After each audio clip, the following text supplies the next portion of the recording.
Welcome to the KuppingerCole Analyst Chat. I'm your host. My name is Matthias. I'm the Director of the Practice, Identity and Access Management here at KuppingerCole Analysts. My guest today is Marina Iantorno. She is a research analyst with KuppingerCole. Hi, Marina. Good to have you back. Hi, Matthias. Thanks for inviting me. It's a pleasure to be here again. We have a great reason to invite you because just last week we published a blog post at KuppingerCole Analyst's website, and I think it was on LinkedIn as well, and it had quite some traction. And you were covering in that blog post, was of course authored by you. You covered the topics of AI ethics, bias in AI and in data, and the topic of deepfakes. And there was quite some feedback and some interest in the overall topic. So where can we start discussing that in more detail? So it's AI in the end. So how has artificial intelligence been transforming cybersecurity or the way we live in general? Well, we have to say that artificial intelligence made a revolution, right? So it is a game changer in the market. Now, if we talk about AI in terms of cybersecurity, we need to think that AI is enabling advanced threat detection, automated response systems, and of course, it also helps to mitigate different risks. For example, the cyber threats in real time. AI is actually helping in identifying this. So I would say that AI is actually really a game changer, Fully agreed and fully understood. And we are all using it every day. So it's not only just Alexa or Siri in your pocket. There's much more. Totally, yes. I think, yeah, and we are just getting used to it. The question is, what are we getting used to? And you've mentioned in the blog post that ethics plays an important role. So ethics in AI is something that we hear about. How does that affect the cybersecurity field? What are the challenges that system solutions and also algorithms encounter when using data, when applying models stemming from AI? Well, of course, if we talk about ethics in general, this is very challenging, right?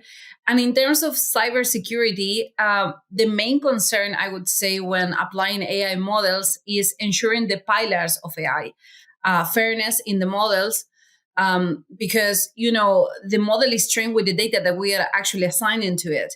So if we have certain data that is affected underrepresented group or historically underrepresented groups, it would be an issue because the outcome would be related to that. Other challenges could be explainability. How can we explain the outcome that we have when we implement an AI model? So this is something that it is on the table since so long, and still it is an issue, I would say, at the moment of implementing AI models, because sometimes the developers, they say, well, I cannot really explain the result. Also ensuring robustness of the model, right? So we need to avoid favoring, certain groups or certain individuals rather than others. So we need to ensure as well transparency. Users, they should know how the companies are using AI, how their data is used in the models. And of course, organizations must ensure the privacy protection, especially for all the parties that are involved in the cybersecurity supply chain.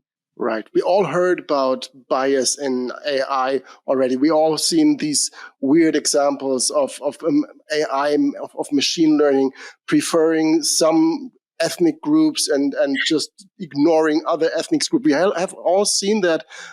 And bias is important when it comes to data, but also to the models. But when we look at bias in AI and machine learning, in the models and in the data for cybersecurity, where does this manifest? Where can we see that? Well, the first thing that I would say is the reliance on historical data. So we need to consider that the societies are changing. So then we don't see the world as the same way that we look at that before. So if we rely only in historical data, sometimes the results or the outcomes from the AI system can actually replicate and amplify the view that we had, right? So the human biases that we have there.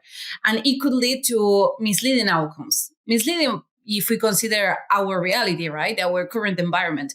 Now, of course, if we think about cybersecurity, for example, we could actually have results or outcomes that are pointing or targeting certain groups unfairly, or they are undermining their privacy. And we need to be very careful with the data that we use to train the models, because AI, yes, it's fantastic, it's great, it's a great tool, but it is a machine. So then we are training the machine with the data that we are assigning to that. And if we are giving data that is not accurate or is not precise or is not fair or it is not transparent, let's say, so we will have but outcome, like an outcome that is not representing the reality, or it is going in detriment to certain groups. So then it is happening with all the models. And the main point here is be careful with the data that is used. And in the end, avoid having useless results or even dangerous in some cases. Okay, so now let me be the journalist. That was still too general. Can you give me some real life examples? Where did that happen, and how can we prevent that, and what did it lead to? Well, for example, if we think about the threats that are detected by AI systems, the algorithms could actually flag, for example, certain individuals or certain groups as a potential threat. And it is a discriminatory, let's say, outcome, right? And now, of course, this is not fair, and it is harmful for certain stereotypes. It creates stereotypes in the society, and it is hurting the society as a whole. So then it is going against the pillars of the use of AI. Right. And we have not yet talked about deepfakes. How do they come into play when we are talking about that topic? What is the role when we are talking about AI ethics, when we talk about bias? Where do deepfakes come into play here? Well, when we talk about deepfakes, they are becoming a threat because AI is very powerful, and we can actually use AI to replicate, for example, the movement, the voice, the image, of certain people.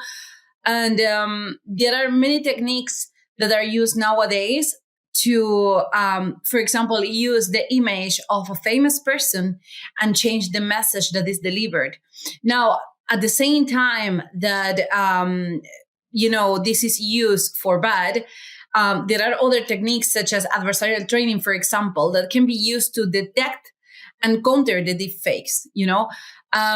This is, if you think about that, it's like, if you have a paper and a lighter and you are in the middle of the forest, you can just make a fire to warm yourself, or you can make a fire to burn the entire forest. Well, this one is the same.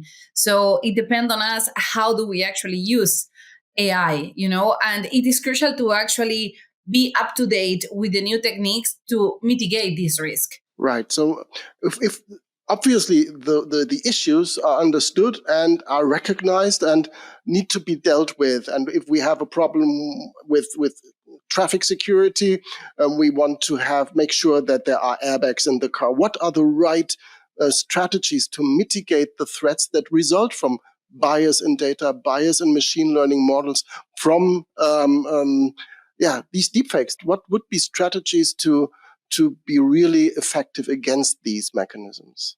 Well, the first thing that I would say is we need to be aware that at the same time that the AI is evolving for good, there are people who are using this for bad. Like this is exactly what you mentioned before. So it depends on the person on how to use it. Now, it is undeniable that we are living with AI. We are living with the machines, and this is something that came to stay. So if something that history showed us is that technology is progressing, it's advancing, it's evolving, and we cannot stop it, right? Now, there are certain frameworks that should be in place, and there are some of them in place. And the industry and academia are working together. There are many companies nowadays, for example, that they have researchers working on this with academia, right? And trying to come up with a framework with certain ethical implications. Now, there are conferences, seminars, publications, campaigns, right? So there are many things that are helping to raise the awareness and to promote the best practices. Of course, the role of the government or certain institutions is vital in this case. There are some guidelines, but you need to think about that. Imagine if you try to go through an agreement, right, with your society in general. It is very hard to actually come up with something that everybody is happy with. So imagine aligning this to all the countries. So it is very challenging, but it is happening and it is on the table. I would say that this collaboration between industry and academia is helping the society, in general with this and with the use of AI. Right. So this sounds like a long-term journey.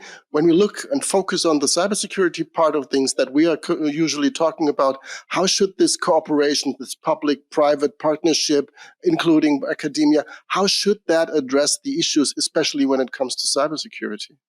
Well, so we need to think that there are, as I mentioned, some frameworks, right? And certain limits for AI.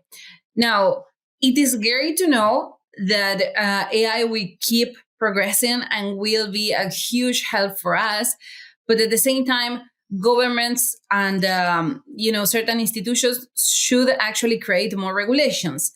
In 2016, I think I started the GDPR regulation to protect the data of the users. This was actually a very good change, I would say, in terms of Europe, but this is not still applied in all the countries or in all the regions in the world.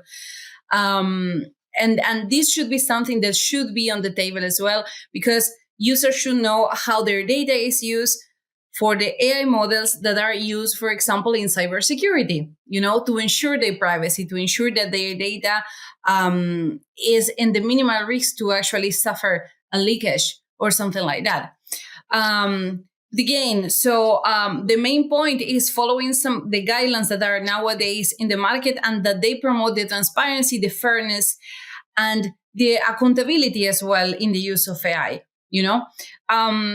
It is very hard to imagine how all these countries actually reach to an agreement. But for example, the United Nations, UNESCO, they have a meeting every year with more than 100 countries, to actually come up with an agreement to see, okay, so what are the regulations? What are the guidelines that we should follow or everybody should follow at the moment of using AI, And I believe that it is actually good that it is in place.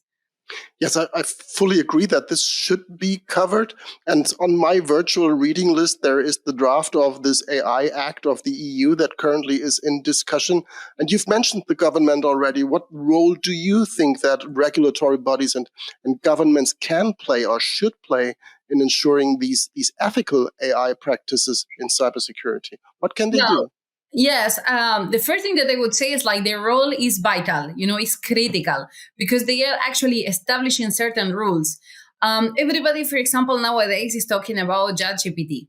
And they said, okay, so if you go to ChatGPT and you add, any question that you want, but you are actually giving away your data because we have to think that the machine is actually training itself. And users should actually know or be aware about that. Now, what is happening? If you check here in Europe, not all the countries actually accept the use of ChatGPT because of this, because there are some, let's say, clashes between the use of the machine and the regulations that are in place. I wouldn't say that, you don't have to use it. Actually, I'm always, a fan of AI. This is my field as well. And I would say, yes, it is good. And it is a tool that is actually helping us. But the government should actually recheck and review whether the tools that are in the markets are actually safe to use or not, and how our data could be protected. I would say that this is the main role of the government and the regulatory bodies that are in the market to ensure that the ethic practice and the best practices are actually in place and ensuring the cybersecurity in the use of AI. Absolutely. But this will require quite amount of work to do to actually implement such tests and such compliance rules to make sure that this can actually be checked and can be proven. You are a research analyst, so you are relying on facts. So you are on facts and figures and pictures and graphs. If you take one step back and look at this market evolving over time, what is your point of view in terms of the long-term outlook? So what is your look into this crystal ball of what can happen when it comes to AI ethics, bias, and the deepfakes? Where will we move? What will be the next 2 years, 5 years? Well, the first thing that I would say is like AI will continue to evolve, and as such, it will transform the cybersecurity landscape. It will continue, on that. And as it is happening, there are some measures that will be necessary to address to interrelate the issues between ethics, bias, and deepfakes. The advancements, in technology, as I mentioned, is something that we cannot stop, and they are progressing. But at the same time, there are some limits and there are some boundaries. The regulatory frameworks will actually come up with differences, along the years, because as well the society is changing, and these collaborative efforts between academia, between the industry, between these institutions that are actually discussing about what will happen with AI will be necessary to mitigate the potential risk. And the main idea here is not to think that AI will actually replace people. The main idea here is to think that AI is actually here to augment human intelligence, to augment human capabilities. Now, at the same time that this is the main idea, how do we actually reach there? And we need to think that we have to still consider all the pillars of artificial intelligence: fairness, transparency, robustness of the models, explainabilities, right? We have to prioritize the ethical principles. Now, many people ask me, what will happen with our jobs? So we will replaced by machines? Is it possible that we will lose our jobs because AI is evolving rapidly? And my answer is no. AI, it is not here to replace humans. But the reality is people who are working, they need to learn how to use AI at the workplace. And this would be the way that it is, because we are working not just between humans, but now it is humans and machines. The idea is not to replace the humans. The idea of AI is actually making the job easier and to augment the capabilities and give more positive impact, let's say, in the workplace. Right. And unfortunately, this AI, this machine learning is also making life easier for the bad actors. So that will be the people that we need to counter when it comes to cybersecurity. So they might even not follow any regulations because they don't have to. While the cybersecurity companies and the industry has to do so. So that will be a challenge. But this is really a thought for another episode, because this imbalance of I don't care for regulation because I'm a bad actor anyway. On the other hand, to have cybersecurity having to follow the regulations, that is still an interesting point. Is there anything that you want to add before we close down? Yes. In November, we have an event, Cyber Revolution in Frankfurt. And we will talk about this topic. We will go in depth on how AI is impacting cybersecurity. And we will have great speakers there. I think like the first agenda is already on the website, on our KuppingerCole website. And I would recommend you to attend because it is a great space to boost your networking, to speak with other professionals, to speak with other companies, with other peers, and keeping up to date, because nowadays is very important. And we need to know what is happening in cybersecurity, how AI is affecting, and we would love to welcome you there. Absolutely. And now is the right time. There are lots of speakers already announced and are already in the agenda. But if you are working in that field, if you think, I know better than Matthias, please reach out to us and talk to us and talk at the Cyber Revolution in Frankfurt in November. There are still a few slots open that can be yours. So please reach out to us. And I'm looking forward to that. I will be there. You will be there, Marina. I'm quite sure. Absolutely, yes. And we are looking forward to listening and to contributing to that discussion and to just learning. We are all learning in that area. Thank you very much, Marina, for being my guest today, for your great blog post. If there's any feedback to this video, just drop your message below that video on YouTube, or reach out to us, or just leave a comment on the platform that you use to consume this podcast, or just drop us a mail. We are happy to learn from you. We are happy to pick up your topics and to also discuss your contradictions, your thoughts, your emotions when it comes to AI, ethics, bias, and deepfakes. Thanks again, Marina, for being my guest today. We will talk soon, I know, and there will be another episode in that area. So I'm really looking forward to that. So a few weeks, for those who are waiting to see Marina again, there is a chance for that. Me too, Thanks, Matthias. Marina. Me too. Thank you so much. And I'm looking forward to talking to you again in a few weeks. Soon. Thank you very much. Bye-bye. Thank you.